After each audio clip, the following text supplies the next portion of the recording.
And here we go, everyone. Welcome to Real Fellas Talk Sports Special Early Christmas Edition. I'm with the fellas. Happy Merry Christmas, Happy New Year, all of that jazz. Larry Abels, how are you doing? I'm good, Dave. How about you? I'm doing great. Chuck Snowden, how are you? You know, Wednesday is my favorite. Oh, wait a minute. It's not Wednesday. Monday now is my favorite day this week because I get a chance to cut it up, chop it up with you guys. I look forward to it too. Just heads up to everybody. Next week, we'll also be doing a special Monday New Year's edition because New Year's Day is on Wednesday, our normal day. All right. A lot of sports to talk about. No upsets. The home teams, they all won in college football. We're going to start there. The New Year's Eve game, the New Year's Day games. Hall of Famer Ricky Henderson dies. We're going to talk about the NFL, MVP race, Rookie of the Year. A lot of sports to talk about on this Christmas week day. All right.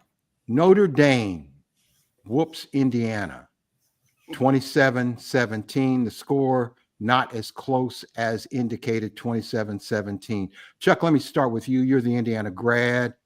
What happened? Well, two things. Well, first of all, kudos to Notre Dame. They were definitely the better team, the better athletes, the 4- and 5-star guys. It showed. You could see that. But there was two plays. The 98-yard touchdown run early in the game set us back when we had them pinned deep. And the other thing was we intercepted the ball. Then we gave it right back to them on an interception we were about to score. And finally, our quarterback did not play well. He picked a bad day to not play well. But kudos to Notre Dame. They were better, more athletic. Their total yardage was more than ours.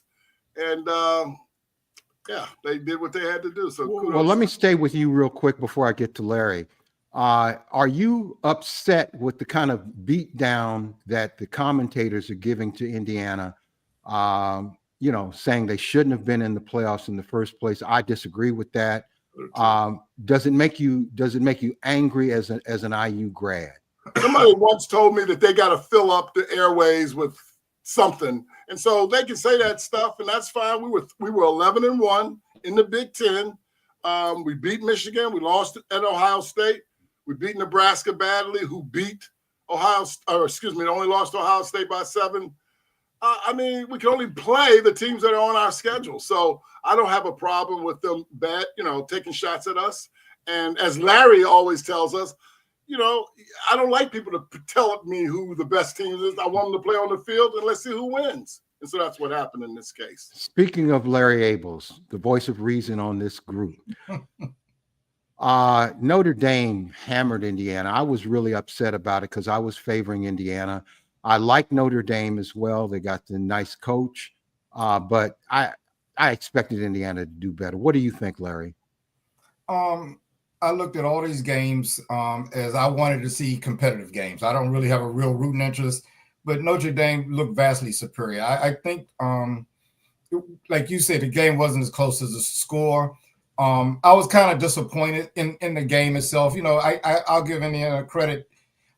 Even though I thought Notre Dame may have let their foot off the gas, Indiana still never gave up. But it was a mismatch the way it looked earlier. I want to say go ahead, Larry. With respect that whether they should be there or not, if you're going to say they shouldn't be there, then maybe none of the 4 teams that lost should have been there because none of those games was really that close. So unless we're going to go back to an 8-team tournament. We'll talk about that. That's not going to happen. Okay. We will get to that in just a few minutes. Speaking of another non-competitive game, Penn State, James Franklin gets a damn win over SMU, 38-10. Larry, your thoughts on Penn State defeating SMU? Did SMU deserve to be there? Well, back to the subject. I would take them out before I took Indiana out. If I'm going to take Indiana out, I would take them out too, because they really played horribly. And actually, when you think about it, they didn't play well the last game. They had a good second half against, was it Clemson they played? Yeah. But they kind of stunk up the joint in the first half. That game, they did a complete job of stinking it up this game. And, Penn State definitely looked like the superior team. Chuck, Penn State over SMU. What do you think of the game, 38-10? So Larry's on to it. And well, first of all, hey, Greg, thanks for joining us on a Monday night. We appreciate it. The great comments you just had too. So here's what I would say. A team from Texas who averages 73, 74 degrees, all the games they played all year, had to go to Happy Valley where there was 15, 18 degrees, 107,000 people. I don't know that SMU was ready for that. I just don't think so. And as a result, I don't think they ever settled in. I really like SMU's quarterback, Kevin Jennings. In fact, I think he'll be in the Heisman conversation next year. But clearly Penn State was much better than them that day. And I think the weather, the newness of this kind of a game for an SMU and the travel in that stadium, I think that all mattered. I really do. All right. Chuck, Texas over Clemson. Clemson, who's won the national championship a couple of times.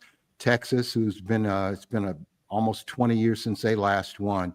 Texas winning 38-24, another somewhat lopsided game, but Clemson does have a pedigree. Your thoughts on Clemson and Texas? Boy, don't we see a pattern here, huh? All the teams that had to travel to these places came up short. So maybe there's an advantage to having a home game in the first round. Again, I thought Texas had the better athletes. They looked better. They ran the ball down Clemson's throat, which is unusual. And again, they looked like the better team, no doubt, that day. Larry, your thoughts? Well, let's remember Clemson came in as a 3-loss team, too. They're the only team that lost 3 games. So maybe they're just not that good. Chuck, I don't think the travel and the weather necessarily has as much impact. I think those teams are just overmatched, especially Penn State. I think they'd beat SMU anywhere. And Texas looked like that over Clemson, too. Clemson played well the last couple of games of the season, but I think they were an up-and-down team, and they ran into a quality opponent and lost. Good. All right, last game we'll talk about over the weekend, Ohio State and Tennessee. Ohio State playing at home in the Horseshoe in Columbus, Ohio, beating Tennessee 42-17. The so-called experts thought this would be much closer. Chuck, you used to live in Columbus, Ohio. Your thoughts on that game? And have a lot of Ohio State friends. So to a point that Larry just made, let me see if I can challenge him a little bit on this. So this was a number 8 versus a number 9. They were equal, allegedly. They play in the SEC. They play in big games. They travel. They went to Columbus and got smashed. It was very cold. It was in that 104,000 seat arena. I do think that does matter. And we know that Ohio State, who played Michigan a couple of weeks prior, they didn't look that good. And so I do think the home stadium does matter in those kinds of games. But the point is, Ohio State looked better that day. The quarterback is Larry. special. Well, I was speaking about the first couple of games, like particularly just SMU and Penn State. I don't think it mattered where they played them. Far as and Texas, certainly the weather wasn't an issue with Texas and Clemson either at all. But as far as this game goes, I'm wondering if the SEC is really that good. I mean, I wanted to see some Big Ten SEC matchups, and I expected this to be a better game. And you got to figure Tennessee's used to playing in front of the large crowds and everything. They just weren't tough enough against Ohio State. Ohio State I'm really anxious to see. SEC has been crying all season about how many teams they didn't get in. So maybe another one of their teams didn't belong in there, one that made it. Maybe we should have taken Tennessee out and put Alabama in there. I don't know. But Ohio State waxed them, and I think Ohio State would have beat anybody, most teams in the SEC that day if they had played them at home. All right, here's the big question. All the home teams won. my position, these home games are garbage. They should be played at neutral sites. There's no reason that they can't be played at neutral sites. There's plenty of bowl games, so-called bowl games with 0 people at them, to play and be a home field for somebody. Is it fair that the home teams have such an advantage? I just don't like it. Larry, let me start with you.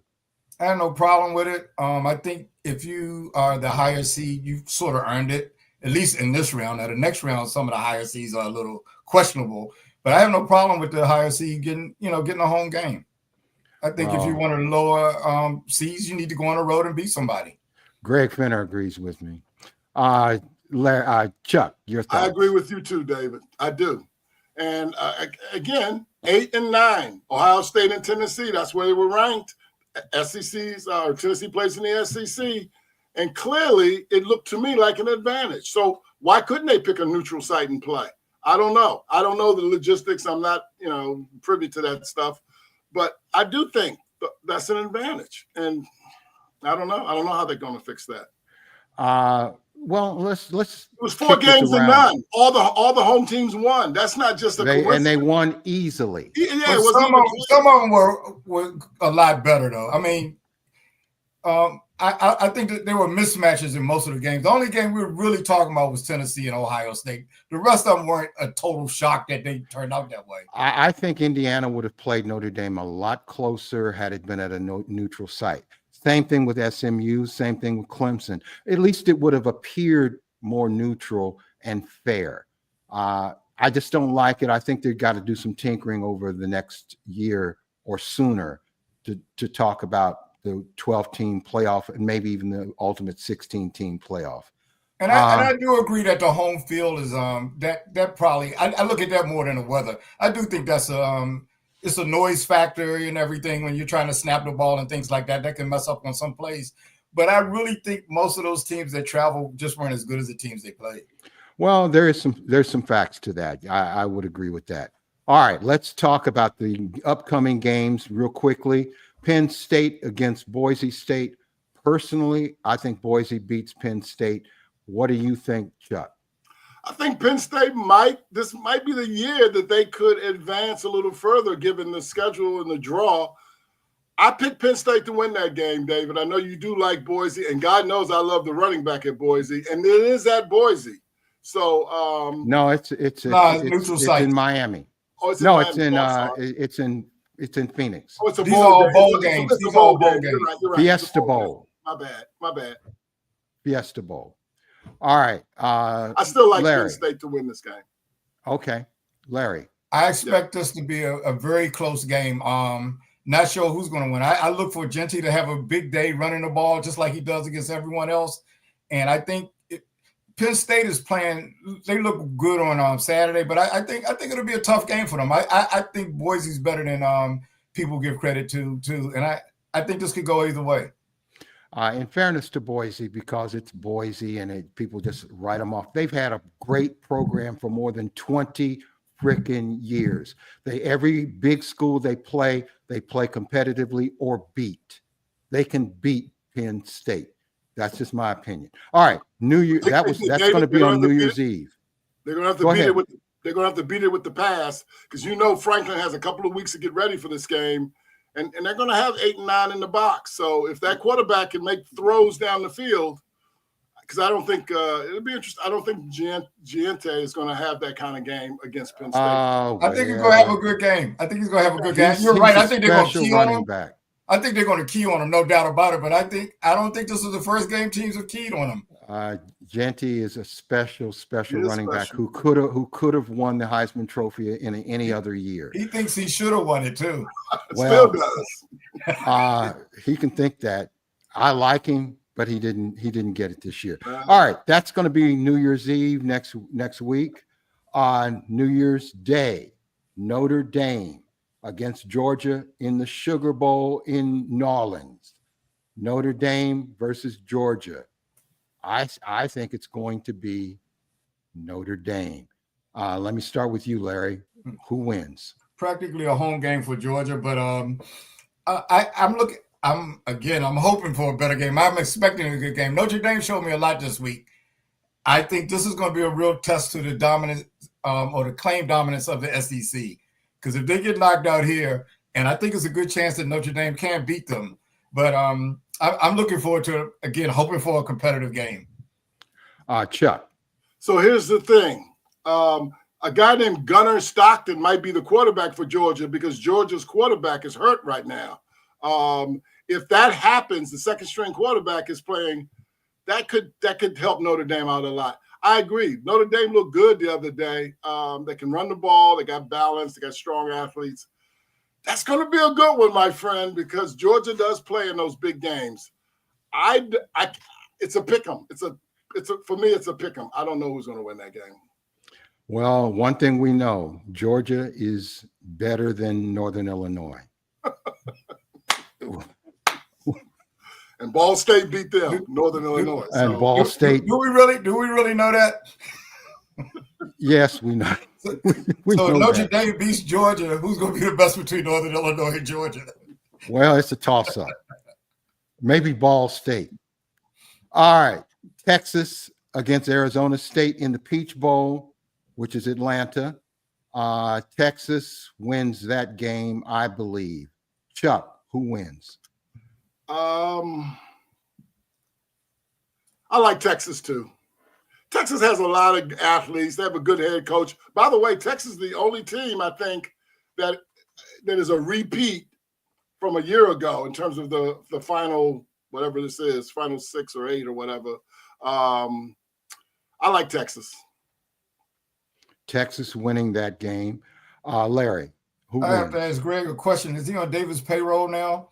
He's been awfully agreeable. Hey, well, let me just say this. I don't know Greg personally. You guys know him I personally. didn't say personally. I said on your payroll.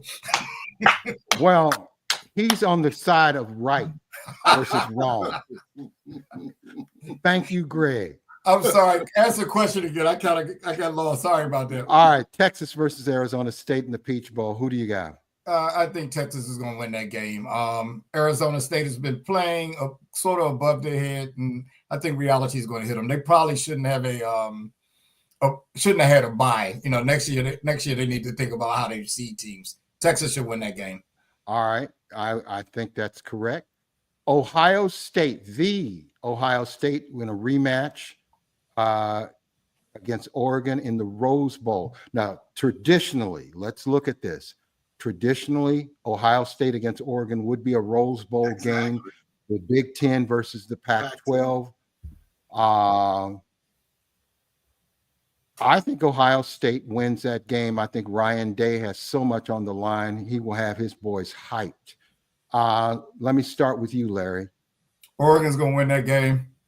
Oregon's been doing it all year. I see no reason for them to fall off. They've been the most consistent team.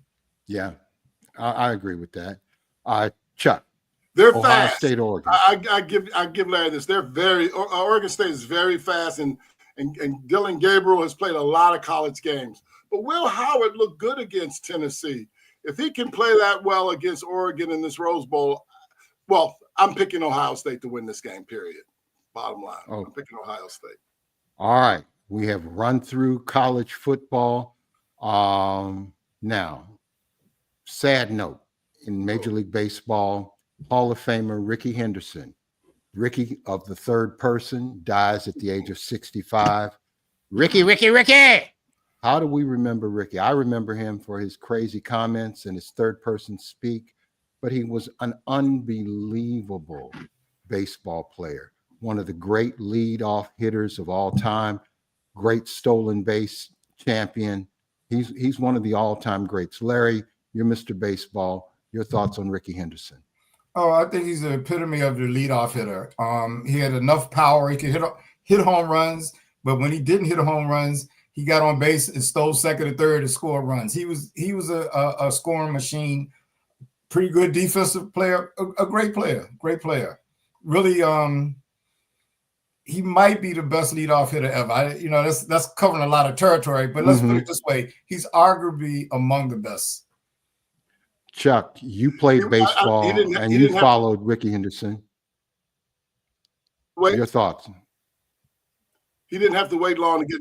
Yeah, he didn't have to wait long to get into the Hall of Fame. He went in right away. I mean, it was almost unanimous when his vote came up. Ricky, 25 years he played in the majors leagues. To put it into some context, my favorite player in Major League Baseball right now is L.A. De La Cruz. He plays for Cincinnati as a shortstop. This year he led the majors in stolen bases, and they changed the rules in stolen bases. He led the major leagues with 67 stolen bases. When Ricky broke the record, he had 130. He broke Lou Brock's record. 130 stolen bases, and he's been over 103 times. And Ellie ran away with the stolen base record this year with 67. So he must have been incredible, that guy. So shout out, too bad, rest in peace, Ricky. Hell of a player. And they have not announced what he was suffering from. At some point, we'll probably find out. But 65 years of age, he's younger than we are. Yeah. And life has an expiration for all of us. And God bless Ricky Henderson. And God bless his family. Yeah. Absolutely. All right, let's move to the NFL. We got several games we want to talk about. Philadelphia Eagles against the Washington Commanders. The Washington Commanders, who all three of us have a connection to, living in Washington, D.C., me for 25 years. Philly lost their quarterback early in the game, but Washington looked special. Let me start with you, Larry. Your thoughts on that game? I've been hearing a lot about Philly losing their quarterback. I don't think that was their problem. Matter of fact, they scored more points with their backup quarterback this game than they did the previous game. Their problem was Washington turns the ball over 5 times and Philadelphia still can't win. Defies logic. You played the number 1 defense in the league. You turn the ball over 5 times. How do you lose? How do you win that game? But Philadelphia, they dropped a couple of passes at crucial times, which would have sealed the victory for them. Washington hung in there. My hat's off to them. They hung in there, showed a lot of heart, and they came away with the win. Real quickly, Larry, do you think it's a bad omen for Philly losing a game like they did yesterday for the playoffs?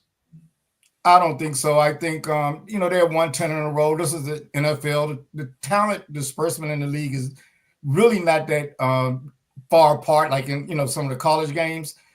I think that was Washington's day yesterday. Hey, Sharice, how you doing? Hey, Sharice. Merry Christmas.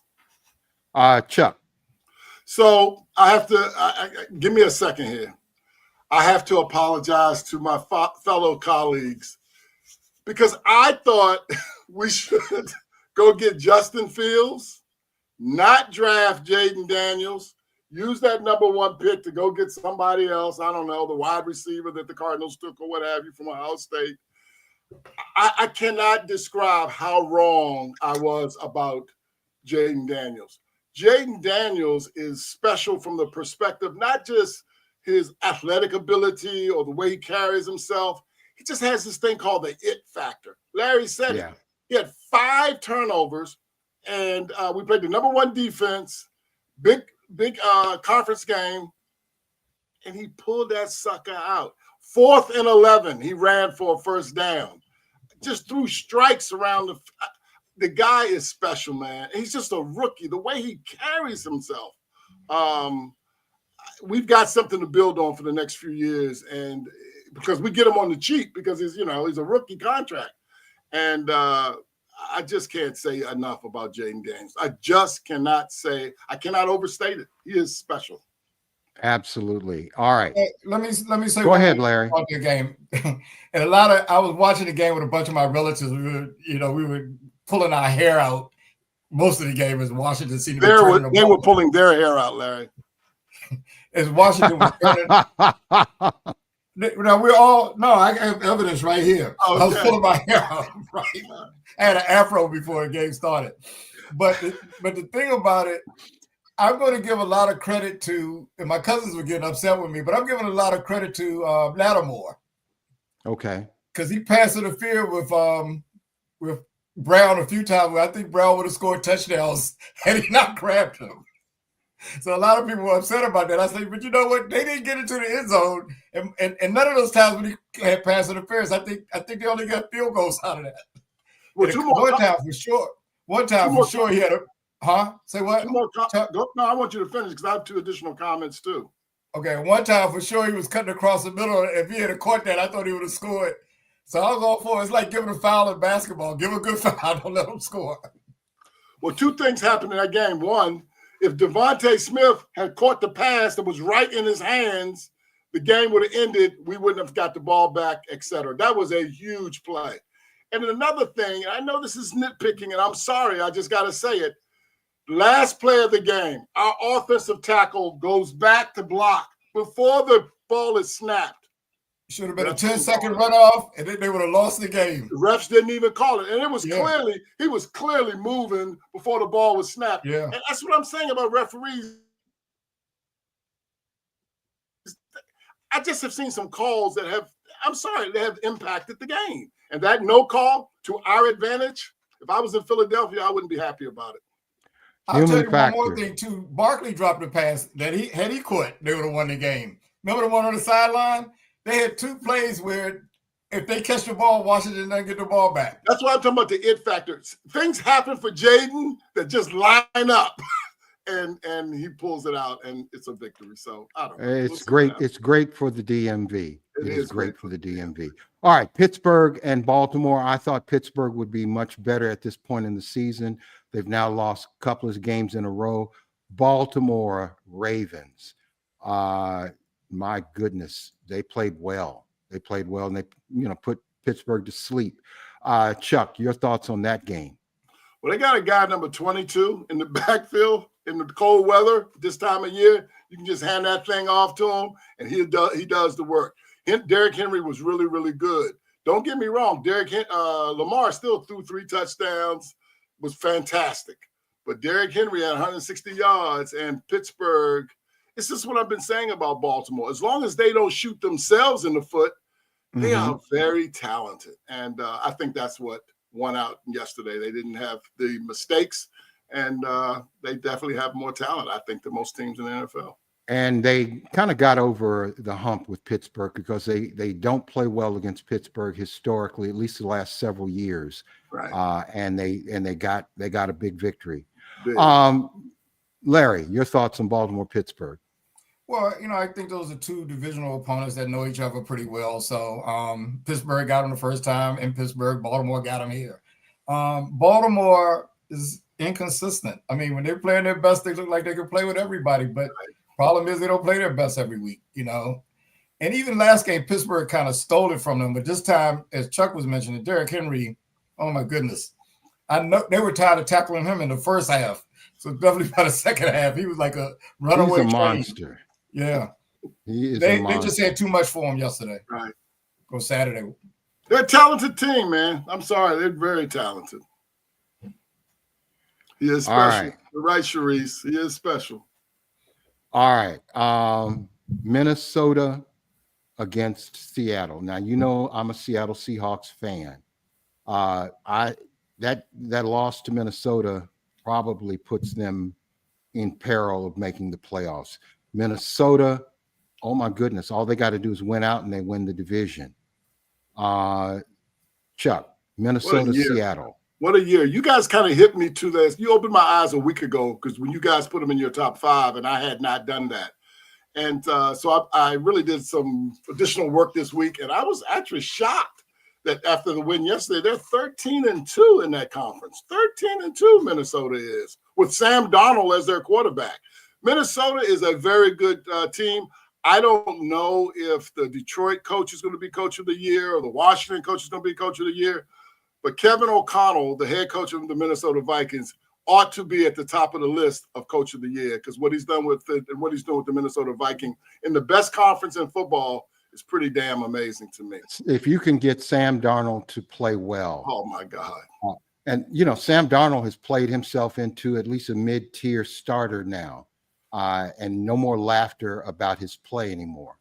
He was 22 for 35 on the road with 3 touchdowns, no interceptions in Seattle. I mean, that's impressive. Seattle's one of the hardest places to play and definitely the loudest Yes. place to man. play. Yep. All right. The My- MVP my turn, race. David. My No, turn. go ahead. I'm Larry. sorry. I'm sorry, Larry.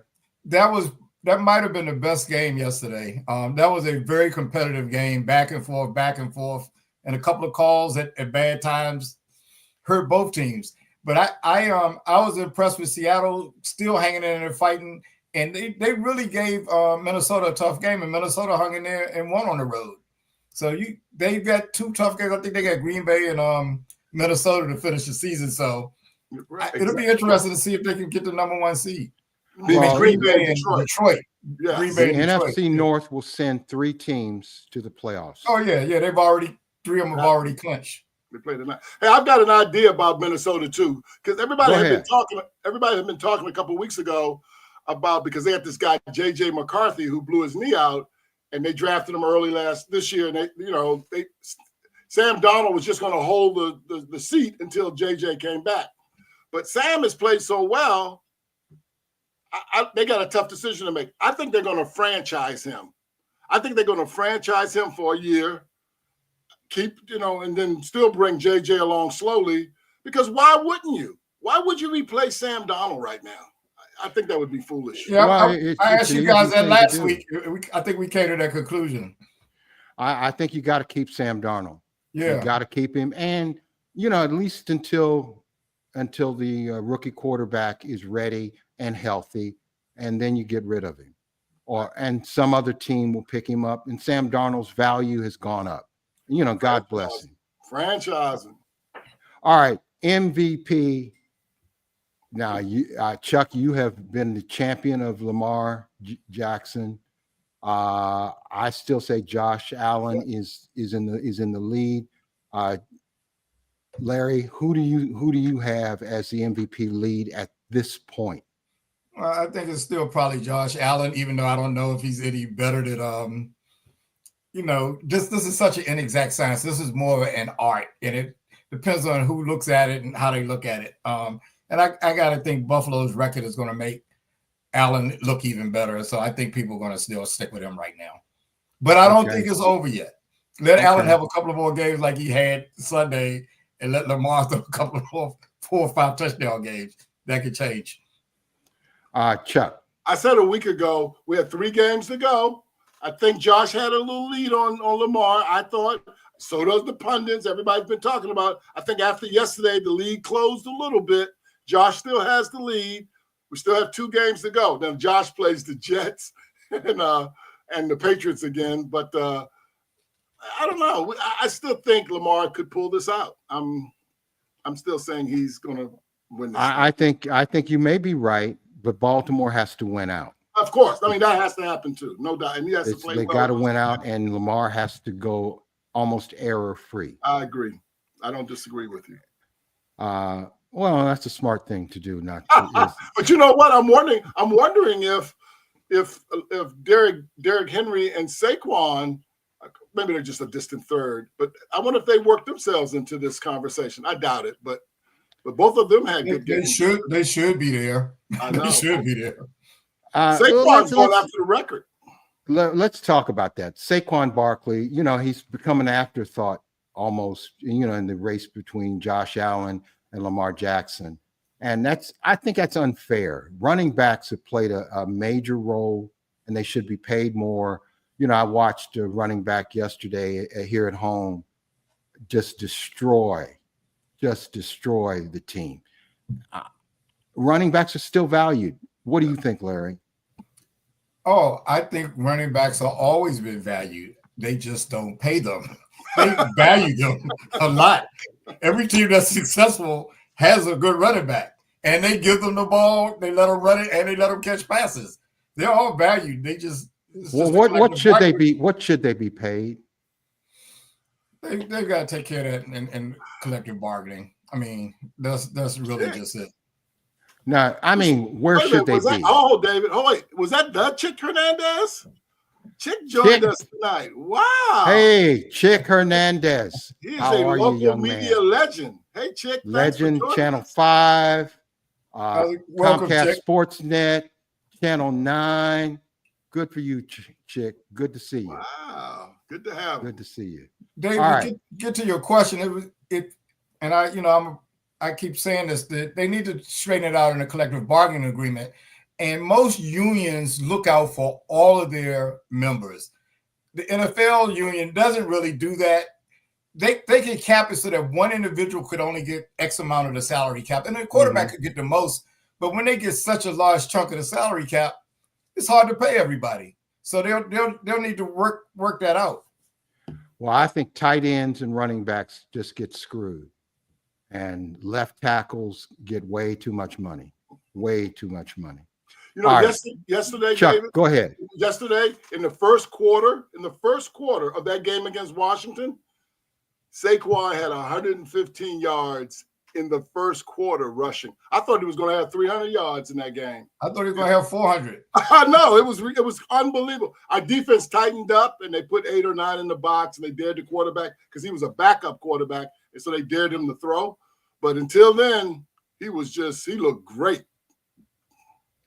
And you know what? The quarterback didn't play that poorly yesterday. Philly's quarterback didn't play that poorly. Right. To me, it was their defense. Yeah, they did let him down. Turnovers do it too, and mistakes.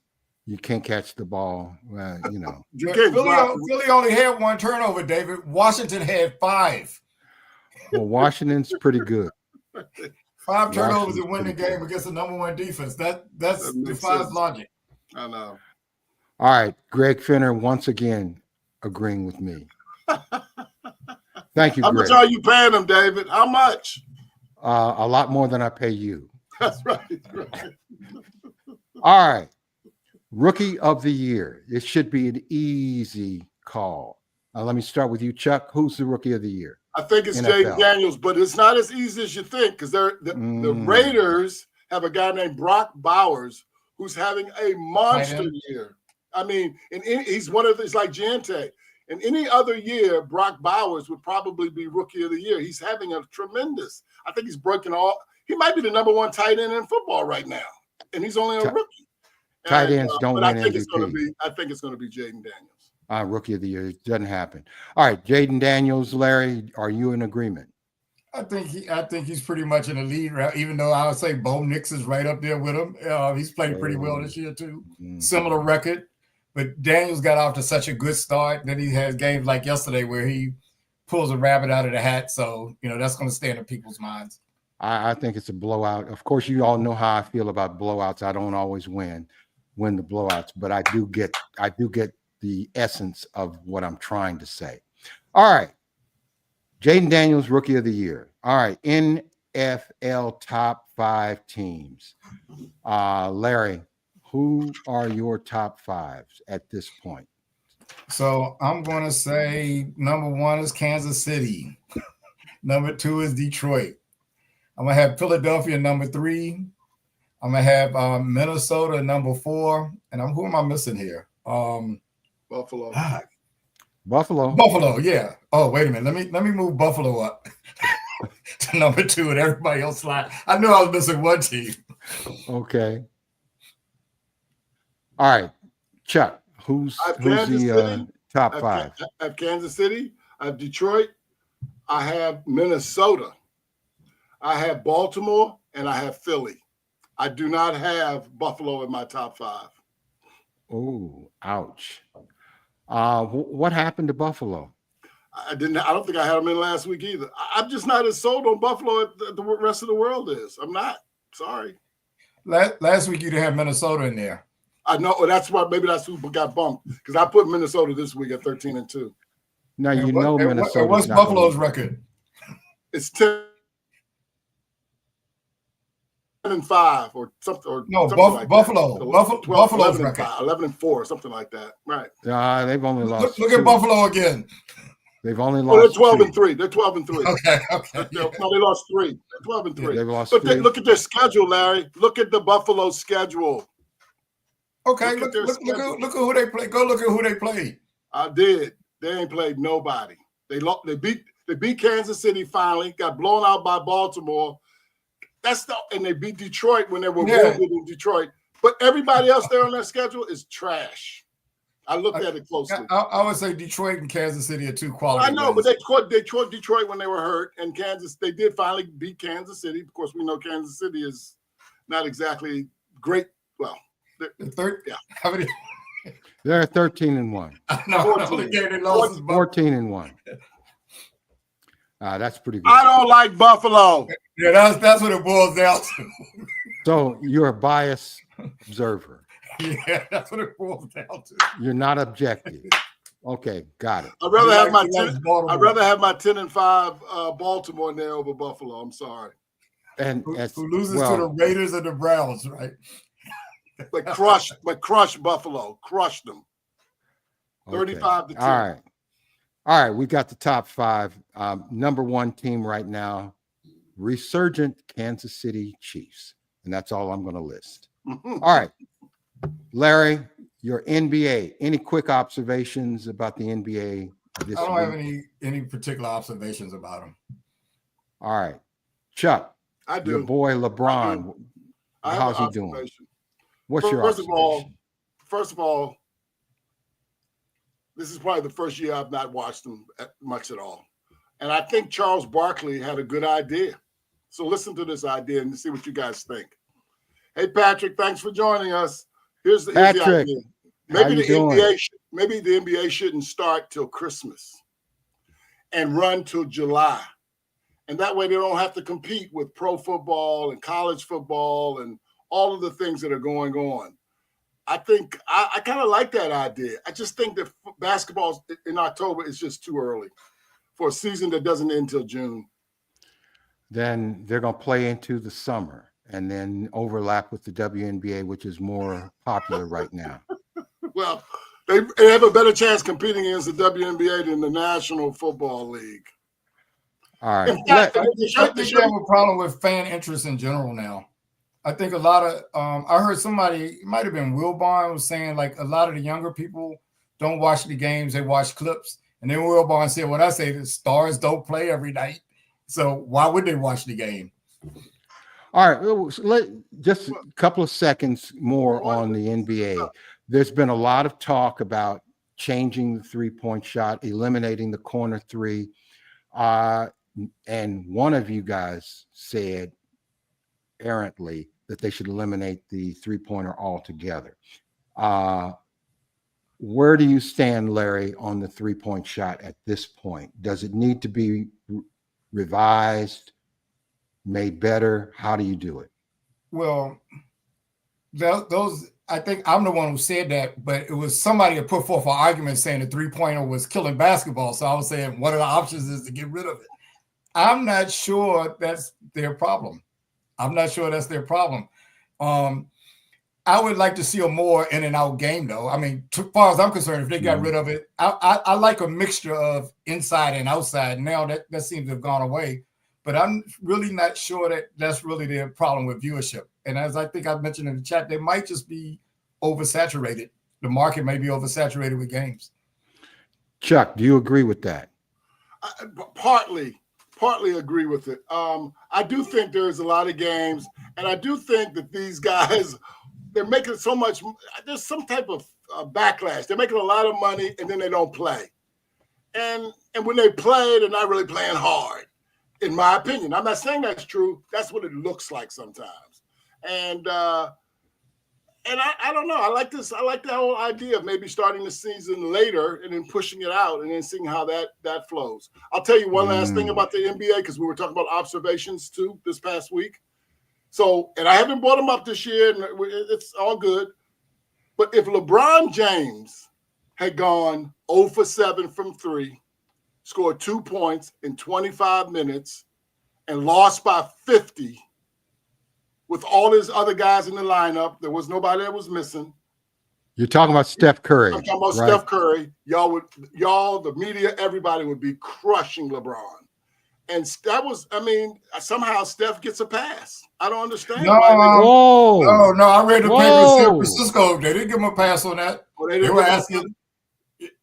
I read papers in other cities when things like that happen. They were like, "Is this the end?" Now I think he came back and got 37 the next game or something like that. But they were really all over him having his worst game in his career. It was unbelievably bad. And I said to this panel about 4 weeks ago when they were 10-2, I was like, I didn't understand how they were 10-2 because I looked at that roster. To me, it was a terrible roster. And people said, no, Buddy Held. He's good, Chuck. That's one of the Buddy Held. And guess what? He's starting to stink the place up too. I don't know. He's stinking the place up. No, he's not. But the way they were winning, they were like the Kansas City Chiefs at first. First, they looked exactly like them. They would stay close, and then Patrick Mahomes, which is Steph Curry, he would bail them out. And they were winning a lot of close games, just like the Chiefs had won. They started losing a lot of those games after a while because he couldn't do it every night like that. 82 Live games with the 3, die with the 3. Yeah. So I don't know. I just know that if LeBron, they would be crushing him if he had a game like that. Well, see, I thought people were prematurely getting on him after he had a bad game. People were doing that. I was like, he's had one bad game. Chuck, you had even lost a little faith in him at one time. I'm like, yes, you did. Yeah, we're not going to let you off the hook on and that. I remember asking, I said, he had one bad game. He comes back in a triple-double the next night or something. Didn't Chuck say that LeBron, basically you said LeBron was on the decline? He said he was falling off the table because I kept saying he's had one bad game. No, I said he started the decline. And I think the decline has started. I do. Well, it started a few years ago, but he's still playing at a level where he's still one of the. He's still one of the better players. In the 4 best players on the court at any given time. It might even be number 2 or 3 almost every game. I think LeBron is one of the top 40 players in the league. And I'm talking about anytime he's on the court. I doubt if it's more than 3 people, if that, better than him at any time on the court. He just can't guard like he used to. He had a bad stretch. He had a bad stretch where he was 0 for 24, 0 for 25 from 3. And that's when people started to think, including me, that maybe this was the beginning of the decline. He was in a shooting slump because the other parts of his game, he was still rebounding and everything. I don't see him falling off that much, but I see Father Time catching him. But I still think every game he's in, he's one of the best players on the court. There's no way he wouldn't start. All right, enough on LeBron James. I'm tired of talking about it. Chuck was getting on him. I was kind of stunned by that. I wanted this about Steph. Chuck had me defending LeBron James. Chuck is slick, so he didn't have to do it. All right, real quickly, any observation, real quick, one-liner or so on college basketball. We've got to gear up on college basketball after the start of the new year. Chuck, college basketball. I took a quick peek at that. Do you know that 10 of the top 25 teams are from the SEC? 4 of the top 6 teams in the top 25, 4 of the 6 are from the SEC. They say SEC is a football conference. It might be turning into a basketball conference right before our eyes. And so that's one observation. The other observation is there are a lot of good teams. I don't think there's 1 or 2 great teams. Larry, any thoughts on college basketball? So last week I saw 5 out of the top 7 in SEC. So I know Kentucky lost. So I don't know whether they fell. They did. Okay. They did. But no, I haven't really.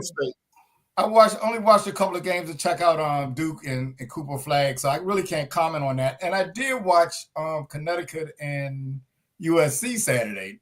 The girls. The girls. Yes. And that was a good game. That was a real good game. Juju and Page. Juju. Who won that game? Who won USC. That game? Wow. It's a big win.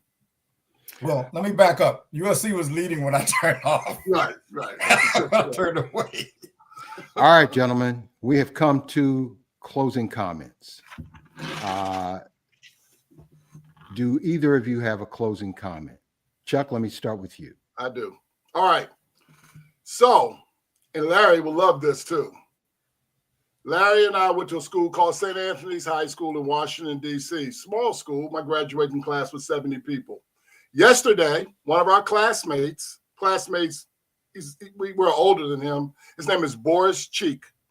Boris, I think it was class of 77. Yesterday, he tied the referee record for games officiated. 460 NFL games. And he happened to officiate the Washington-Philadelphia game. And so next week when he officiates, he'll have the record. He just a great kid. He played a little basketball at St. Anthony's. His daughter, he's got 3 kids. His daughter played at Duke. She's now assistant coach at Mississippi, Ole Miss. But that's pretty cool stuff that a guy from our little high school is now the winningest, or excuse me, has done more referee games than any referee in the history of the National Football League. That's a great story. That is a great story. Boris Cheek, congratulations. Amen. Larry, any closing comments? I was funny, Chuck. I was going to say the same thing because I saw him earlier this year, and he told me he was going to get this record. And then I saw him on Washington's game. You know, I didn't even know he was doing Washington's game till the camera got on him. So I'm like, oh, there's Boris. Right. I knew Boris before high school because he actually got there after I left. But his family and my family went to the same church. So our parents knew each other way back. So he was kind of like a real young boy, always like a little boy to me. But he's always been a very decent guy. And his family and my family have always been, our parents are always close. And I've always thought a lot of them. So congrats to Boris on that. I'll second what Chuck says. Yeah. All right, I've got one last closing comment, and it's on bowl games. First of all, I'm tired of them. Bowl games are a waste of freaking time, complete waste of time. I tuned in accidentally, Northern Illinois against Fresno State this afternoon in Boise on the blue field with a nice ad in the middle of the field. Great for that. All right. There must have been 5,000 fans there, if that. Pathetic. Why do you waste time with bowl games? They're just for the coaches to say we went to a bowl game. That's it. Fans don't travel. You could allocate some of these bowl games to the playoffs, and it would be a lot better. Let's get rid of bowl games altogether and coaches' excuses and coaches' achievements. I'm tired of it. That's all I've got to say on this. Anyway, that is Real Fellas Talk Sports On Monday. On a Monday. And next week, coming up, we'll have a special New Year's Day, New Year's edition of Real Fellas on Monday. So please tune in. I'm David Burnett with the voice of reason, Larry Abels, with the father of an NFL player, Charles Snowden II. Gentlemen, have a great holiday and Merry Christmas. Same to you. Merry Christmas, everyone. All right, take care. Good job.